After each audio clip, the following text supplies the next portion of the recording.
Namaste.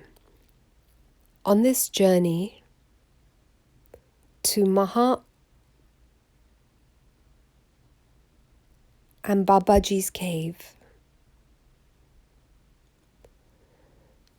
I was blessed to meet a wonderful man. He was elderly and was struggling. And I noticed him on the way up to the cave. And what impressed me about him was not just his age, but that he was a black man also. And I was taken aback that how beautiful Babaji is, that he is including the whole world on his mission. He had a helper, so we just exchanged glances, and then I continued the trek to Babaji's cave. And as I arrived there, I was reflecting on how arduous that trek was, and was thankful that I had arrived.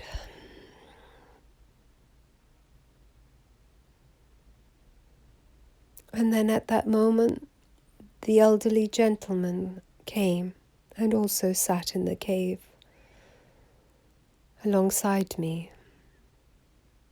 And I was pleased that he had made it. So we both in this cave together, this elderly black man who I never met, at least not in this lifetime. And yet at a soul level we must have been connected.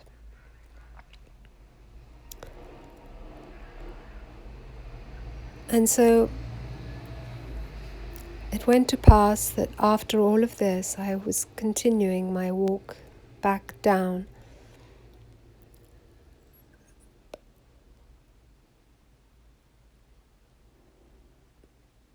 And then as I arrived at the bottom of the trek on the road, having rested along the route, I noticed a jeep. And in this jeep was the same elderly black gentleman who I had met at Babaji's cave, and there are no coincidences. And as he was going very slowly, I stopped him and asked if I could have a lift to the end of the road.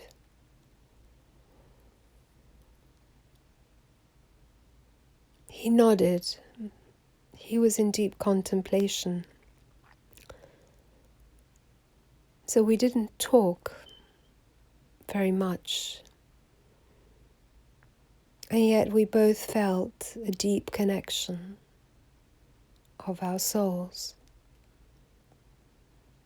Because to meet in Dwara Hut in the Himalaya is one thing, but to sit together in Babaji's cave and meditate,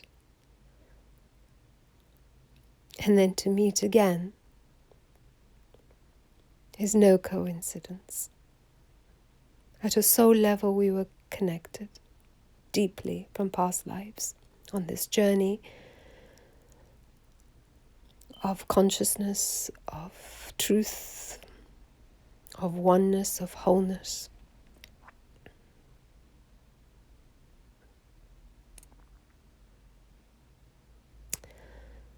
And I asked him if he would be interested in having some tea with me or speaking later.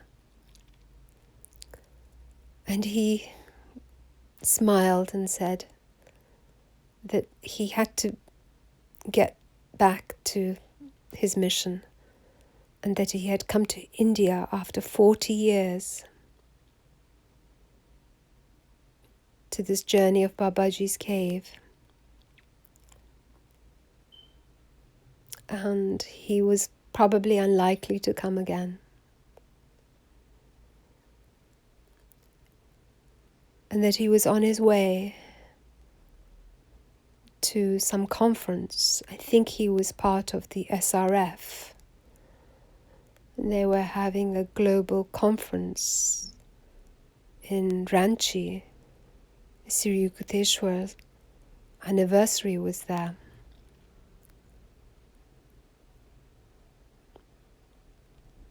In Calcutta.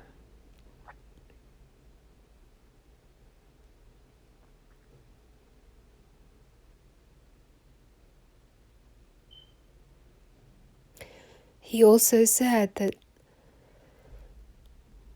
his team, I think he was a musician or a manager,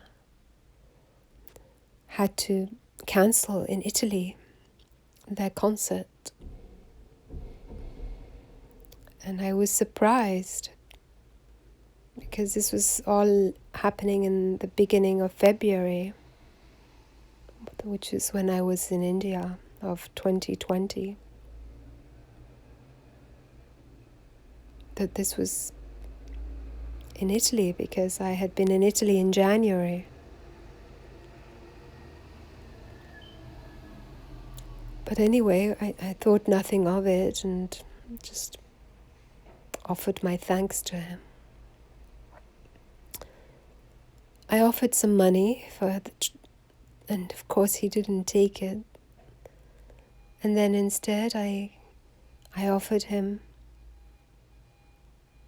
a photo of Sri Babaji because I had some photos with me which I wanted to have blessed by the energy of the portal of Babaji's cave. And it was a miniature photo that one can keep in one's wallet.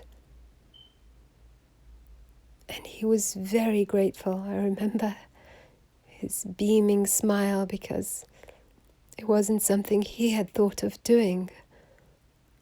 And so he was feeling extremely grateful. And then we parted. And yet we didn't part because the soul is eternal and the connection is eternal. And today I felt from my meditation to share this story because the unity is not external in our physical bodies. We all know that, who are on the path of truth and consciousness, and certainly as yogis. And our connection is at a deeper soul level. So the inequality that happens that we are facing is of the mind, of the conditioned mind, and of the universal consciousness. And this time in history is pivotal for all of us.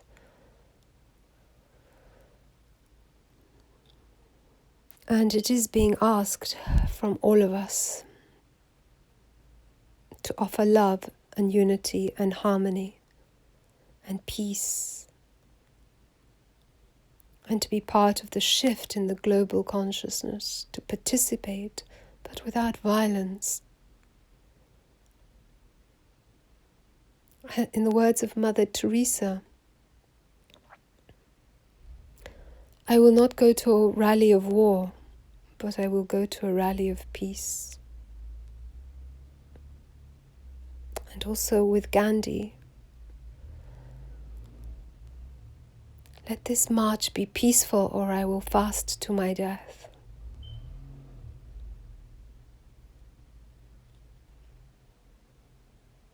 May all beings be blessed. May all beings be at peace.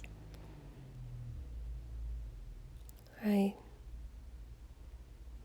bow down to your divinity and to that divinity in me.